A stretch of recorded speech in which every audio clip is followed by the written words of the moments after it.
इस फर्टिलाइज़र से जो है दोस्तों इसको नाइट्रोजन का सोर्स बहुत ही अच्छे से मिलेगा, और नाइट्रोजन का सोर्स अच्छे से मिलेगा तो हमारा पौधा जो है वो गर्मी में भी बहुत ही अच्छे से एकदम हरा भरा बना रहेगा और भर भर के जो है दोस्तों फ्लावरिंग भी करेगा। हेलो दोस्तों, तो दोस्तों आज का जो हमारा पौधा है वो है गुलाब का पौधा। तो जैसा कि दोस्तों गर्मी का मौसम एक ऐसा मौसम होता है जिसमें हम लोग ना ही परेशान होते हैं, इसमें जो है दोस्तों पेड़ पौधे भी बहुत ही ज़्यादा परेशान होते हैं। गर्मी के मौसम के जो तेज़ धूप होता है दोस्तों, गर्मी होती है और गर्म हवा होती है, उसके कारण से जो हमारे पेड़ पौधे होते हैं दोस्तों उसको बहुत ही ज़्यादा नुकसान पहुँचती है। कुछ पेड़ पौधे ऐसे होते हैं दोस्तों जो गर्मी के मौसम में भी बहुत ही अच्छी फ्लावरिंग करते हैं और उसमें जो है दोस्तों बहुत ही अच्छी ग्रोथ भी होती है, क्योंकि वो जो है दोस्तों गर्म हवा को बर्दाश्त कर लेते हैं। लेकिन कुछ पेड़ पौधे ऐसे होते हैं दोस्तों जो गर्मी के मौसम में गर्म हवा को बर्दाश्त नहीं कर पाते हैं और वो जो है दोस्तों गर्मी के कारण से सूखने और मुरझाने लग जाते हैं। तो गुलाब का पौधा जो एक ऐसा पौधा है दोस्तों जो गर्मी के मौसम में ज़्यादातर ख़राब होने की उसमें संभावना होती है। अगर आप उसमें थोड़ी सी भी मिस्टेक करोगे, थोड़ी सी भी गलती करोगे दोस्तों, तो उसमें जो है दोस्तों बहुत ही जल्दी वो रिएक्ट करता है, क्योंकि गुलाब का जो पौधा होता है वो एक बहुत ही ज़्यादा सेंसिटिव और केयरिंग प्लांट होता है। और गुलाब का जो पौधा होता है दोस्तों वो सारे ही लोगों को पसंद होता है। सारे ही जो भी लोग गार्डनिंग करते हैं दोस्तों वो अपने गार्डन में गुलाब का पौधा लगाते हैं। तो इसकी जो है दोस्तों हमें बहुत ही अच्छे से केयर करने की ज़रूरत होती है। अक्सर जब गर्मी का मौसम आता है दोस्तों तो हम यह देखते हैं कि उसकी पत्तियाँ जो है वो झुलसने लगती है, जो नई नई ग्रोथ आती हैं वो भी ख़राब होने लगती है अगर आप उसकी अच्छे से देखभाल नहीं करते हो तो, या फिर जो है दोस्तों उसकी पत्तियाँ मुरझाने लग जाती हैं। तो आज की इस वीडियो में मैं आप सभी को कुछ सरल टिप्स बताने वाली हूँ दोस्तों, और कुछ ऐसा फर्टिलाइज़र बताने वाली हूँ जो आपके किचन में ही बहुत ही आसानी से उपलब्ध होगा और जिसका प्रयोग से जो है दोस्तों आपका गुलाब का पौधा अगर गर्मी से ख़राब हो रहा है तो आपका पौधा जो है दोस्तों वो फिर से हरा भरा हो जाएगा और एकदम जो है दोस्तों फ्लावरिंग करने के लिए रेडी हो जाएगा। उसमें अगर नई ग्रोथ नहीं आ रही है तो बहुत ही अच्छी एकदम नई ग्रोथ, नई शूट्स आने लगेगी दोस्तों, और वो जो भी शूट्स आएंगी वो बहुत ही ज़्यादा हेल्दी आएंगी। तो नमस्ते दोस्तों, मैं हूं किरण और मैं स्वागत करती हूं आप सभी का मेरे इस YouTube चैनल छोटी सी बगिया में। तो चलिए दोस्तों इस वीडियो को शुरू करते हैं। तो सबसे पहले जान लेते हैं दोस्तों कि वो कौन से टिप्स हैं जिसको हमें इस गर्मी में पूरे गर्मी भर हमें फॉलो करना है अपने पौधे में, तभी जो है इस गर्मी से हमारा पौधा जो है वो बचा हुआ रहेगा। तो सबसे पहला टिप्स जो है दोस्तों वो है पानी। पानी जो है दोस्तों वो जीवन का आधार है और ये पौधे के लिए जो है दोस्तों उतना ही महत्वपूर्ण है जितना जो है दोस्तों हमारे लिए है। तो गर्मी के मौसम में जो है दोस्तों आप जैसे तापमान बढ़ते जाती है वैसे वैसे जो है दोस्तों सूरज की रोशनी जो है वो बहुत ही ज़्यादा तेज होते जाती है। तो पौधे को जो है दोस्तों पानी की आवश्यकता और भी ज़्यादा हो जाती है, और अगर आप उसमें ज़्यादा पानी नहीं दोगे तो क्या होगा, आपका पौधा जो है वो सूखने लगेगा और उसमें बहुत ही ज़्यादा जो है आपको सनबर्न देखने को मिलेगी। तो आपको जो है दोस्तों नियमित पानी देना जरूरी है। आप सुबह में जो है दोस्तों धूप उगने से पहले ही पानी दे दें और शाम को जो है दोस्तों फिर जब तापमान थोड़ा कम हो जाए तो फिर आप अपने पौधे में पानी दे दें। मिट्टी को जो है दोस्तों आपको हमेशा ही नम रखना है मतलब जो है दोस्तों आपको ज़्यादा गीला भी नहीं रखना है। अगर आप ज़्यादा गीला रखते हो, एकदम चिपचिपी रखते हो, तो क्या होगा दोस्तों, फिर आपके पौधे में फंगस लगने की भी संभावना है। तो आप एकदम चिपचिपी ना रखें, बस मिट्टी को हल्की सी गीली रखें, इस तरह से नमी बनी रहे, इस तरह की मिट्टी रखें। पहला पॉइंट हमारा यही था दोस्तों कि आपको गर्मी के मौसम में अपने पौधे में बहुत ही अच्छी पानी देना है दोस्तों, एकदम नियमित पानी देना है, एकदम पूरा आपको अपने गमले की मिट्टी को ड्राई नहीं करना है, इस बात का आपको ध्यान रखना है। तो चलिए बात करते हैं अब दूसरे टिप्स की। दूसरा टिप्स क्या है, दूसरा किस चीज़ का आपको ध्यान रखना है? तो दूसरा चीज़ ये है दोस्तों कि आपको ज़्यादा धूप में अपने पौधे को नहीं रखना है। खास करके जो है दोस्तों दोपहर की धूप से आपको अपने पौधे को बचाना है, क्योंकि दोपहर का धूप जो होता है दोस्तों वो बहुत ही ज़्यादा चिलचिलाता हुआ धूप रहता है। उस धूप में अगर आप अपने पौधे को रखोगे तो आपका पौधा में जो है दोस्तों बहुत ही जल्दी सनबर्न हो जाएगा, जो भी सारी नई ब्रांचेज आ रही हैं वो जल जाएंगी। तो आपको इस बात का ध्यान रखना है कि आपको अपने पौधे को झुलसते हुए धूप में नहीं रखना है, एकदम उसको छाई वाला एरिया में रख देना है, या फिर क्या करना है, आप उसको जो है दोस्तों वो ग्रीन नेट के नीचे रख सकते हो। दूसरा चीज़ आप इस चीज़ का ध्यान दे दिए हो दोस्तों, तो चलिए मैं आपको बताती हूँ कि आपको तीसरा चीज़ किस चीज़ का ध्यान देना है।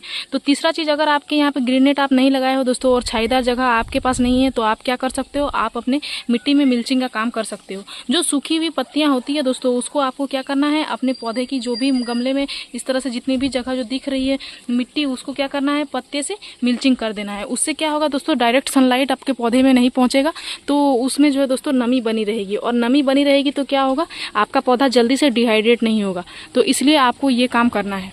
तो दूसरा चीज़ अगर आप उस चीज़ का ध्यान दे दिए हो दोस्तों, तो चलिए मैं अब आपको बताती हूँ कि आपको तीसरा काम क्या करना है। तो तीसरा काम आपको यह करना है दोस्तों कि गुलाब के पौधे में अभी जो है गर्मी में बहुत ही ज़्यादा स्पाइडर्स का अटैक देखने को मिलता है, या फिर जो है दोस्तों कीड़े मकोड़े आके हमारे पौधे में लग जाते हैं। क्योंकि गर्मी में जो है दोस्तों कीड़े मकोड़े भी जो है वो छाईदार जगह और ठंडी जगह खोजते रहते हैं। तो इस कारण से जो है दोस्तों मकड़ियाँ जो सबसे ज़्यादा होती है वो हमारे पत्तियों में आके ही घर बना लेती है। तो उसके लिए जो है दोस्तों आपको समय समय पर ध्यान देना है अपने पौधे में कि कहीं पे जो है दोस्तों वो मकड़ियाँ तो नहीं लगी है।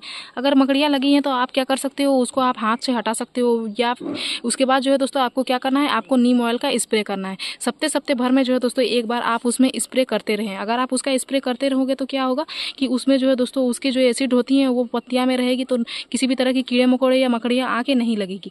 तो आपको इस बात का ध्यान रखना है। और अगर आपके पास नीम ऑयल अवेलेबल ना हो तो आप क्या कर सकते हो, आप उसके जगह पे नीम के पत्तियों को, कच्ची पत्तियों को बॉयल करके और उसको ठंडा करके जो है दोस्तों स्प्रे कर सकते हो। लेकिन किसी भी चीज़ का स्प्रे जो है दोस्तों आपको धूप के टाइम पे नहीं करना है। आप इस बात का ध्यान रखें कि आप मॉर्निंग पे करें, या फिर जो है दोस्तों आप धूप के टाइम पे कर रहे हैं तो आप क्या करें, उसको छाईदार जगह पे रख दें। तो इस चीज़ का आपको ध्यान देना बहुत ही ज़्यादा जरूरी है। क्योंकि कीड़े मकोड़े जो होते हैं दोस्तों वो हमारे पत्तियों की जो है वो रस को ही ले लेते हैं, या फिर जो भी न्यू ग्रोथ आती है उसके रस को ले लेते हैं। तो क्या होता है, फिर हमारा पौधा जो है वो अच्छे से ग्रोथ नहीं कर पाता है। इसलिए हमें इन चीज़ों का बहुत ही ज़्यादा ध्यान देने की आवश्यकता है। क्योंकि गुलाब का जो पौधा होता है वो बहुत ही ज़्यादा केयरिंग प्लांट होता है। अगर आप उसकी अच्छे से केयर नहीं करोगे तो उसमें जो है दोस्तों अच्छी ग्रोथ नहीं होगी, और इस गर्मी में जो है दोस्तों फिर वो सर्वाइव नहीं कर पाएगा। क्योंकि ग्रोथ होना बहुत ही ज़्यादा ज़रूरी है। अगर ग्रोथ ही नहीं होगा तो फिर क्या होगा, धीरे धीरे जो पुरानी पत्तियां हैं वो झड़ने लगेगी, फिर हमारे पौधे में जो है दोस्तों पत्तियां ही नहीं बचेगी, तो फिर वो प्रकाश संश्लेषण की प्रक्रिया अच्छे से नहीं कर पाएगा और वो खाना अच्छे से नहीं बना पाएगा दोस्तों। तो फिर वो धीरे धीरे मुरझाने लगेगा। तो इसलिए हमें समय पर छोटी छोटी बातों का भी ध्यान देना बहुत ही ज़्यादा जरूरी है। इन तीनों चीज़ का अगर आप ध्यान दे दिए दोस्तों, तो चलिए मैं अब आपको बताती हूँ कि चौथा चीज़ आपको क्या करना है। तो चौथा चीज़ आपको इस चीज़ का ध्यान देना है दोस्तों कि आपकी मिट्टी जो है वो बिल्कुल भी सख्त नहीं होनी चाहिए। वो जो है दोस्तों एकदम वो हल्की मिट्टी हो। इसके लिए जो दोस्तों आप समय समय पे उसकी गुड़ाई करते रहें। और गुड़ाई भी करना है जो है दोस्तों आपको मॉर्निंग के टाइम पे करना है या फिर शाम के टाइम के करना है। दोपहर पे आपको गुड़ाई नहीं करना है। और गुड़ाई करने के बाद जो है दोस्तों आपको मिट्टी को बिल्कुल भी इस तरह से भुरभुरी कर देना है। इससे क्या होगा, इससे हमारी मिट्टी जो होती है वो हल्की रहती है, और हल्की रहती है तो हमारा जो पौधा है उसके रूट्स को ग्रोथ होने में बहुत ही अच्छे से हेल्प मिलता है। क्योंकि अभी जो है दोस्तों हमारे रूट्स का ग्रोथ होना बहुत ही ज़्यादा जरूरी है। क्योंकि पौधे का अगर रूट्स का अभी ग्रोथ नहीं होगा तो हमारा पौधा जो इस तरह की नई नई ब्रांचेस नहीं लाएगा और फ्लावरिंग करने के लिए जो है दोस्तों वो तैयार नहीं होता है।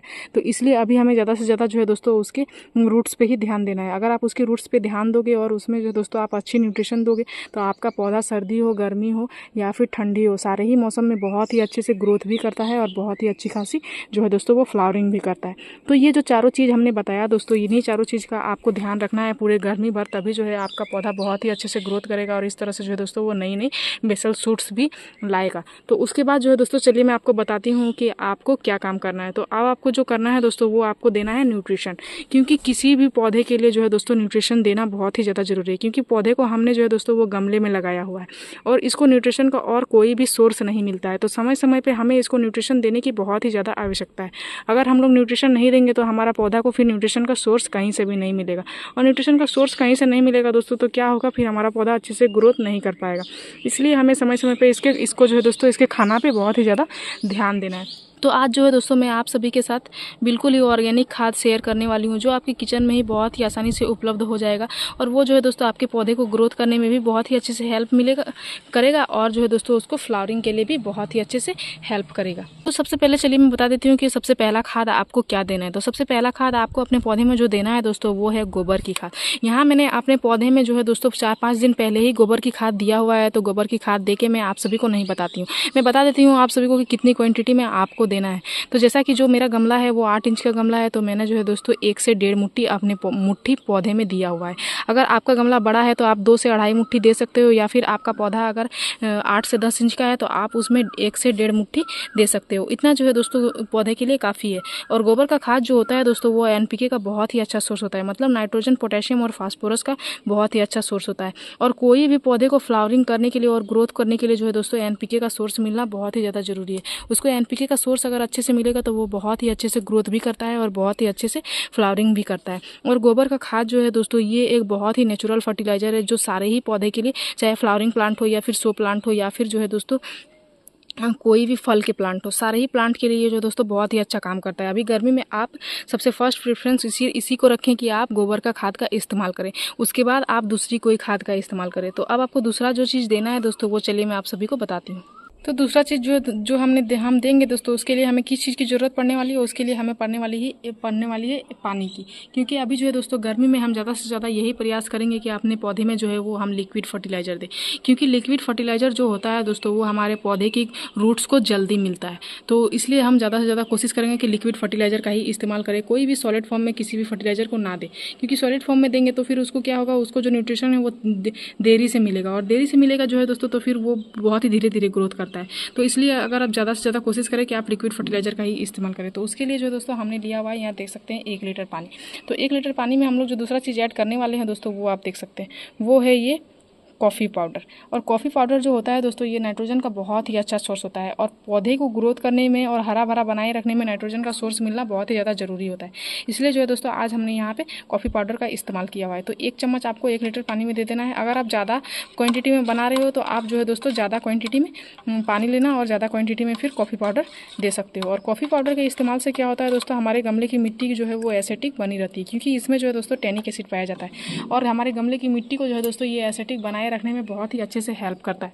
और पौधे की मिट्टी जब एसिडिक बनी रहती है दोस्तों, तो हमारा पौधा का जो ग्रोथ होता है वो बहुत ही अच्छे से होता है। क्योंकि गुलाब, गुड़हल, मोगरे के लिए जो है दोस्तों उसकी मिट्टी का एसिडिक होना बहुत ही ज़्यादा ज़रूरी होता है। अगर उसकी मिट्टी एसिडिक बनी रहती है तो उसका ग्रोथ भी हमें देखने को मिलता है कि कितना अच्छा ग्रोथ होता है। तो इसी तरह से जो है दोस्तों मैं हमेशा अपने पौधे में ऑर्गेनिक फर्टिलाइज़र का ही इस्तेमाल करती हूँ। तो जैसा कि यहाँ हमने 1 लीटर पानी में बनाया हुआ है, तो चलिए मैं आपको बताती हूँ कि आपको कितनी पानी में इसको डाइल्यूट करना है। तो हम लोग क्या करेंगे दोस्तों, एक कंटेनर में क्या करेंगे, ये 1 लीटर जो हमारा फर्टिलाइज़र बना है, इसको हम लोग इसमें डाल देंगे।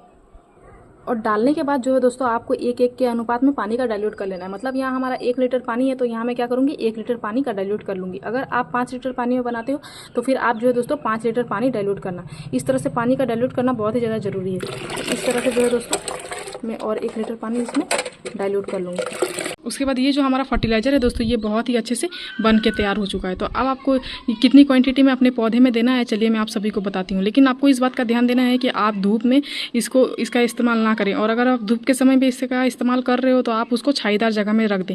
जैसा कि मैं अभी धूप के टाइम पर इसका इस्तेमाल कर रही हूँ, तो मैं क्या करूँगी, इसको ग्रीन नेट के नीचे रखूँगी, या फिर जो है दोस्तों कोई भी शेडी वाले एरिया में इसको रख दूँगी।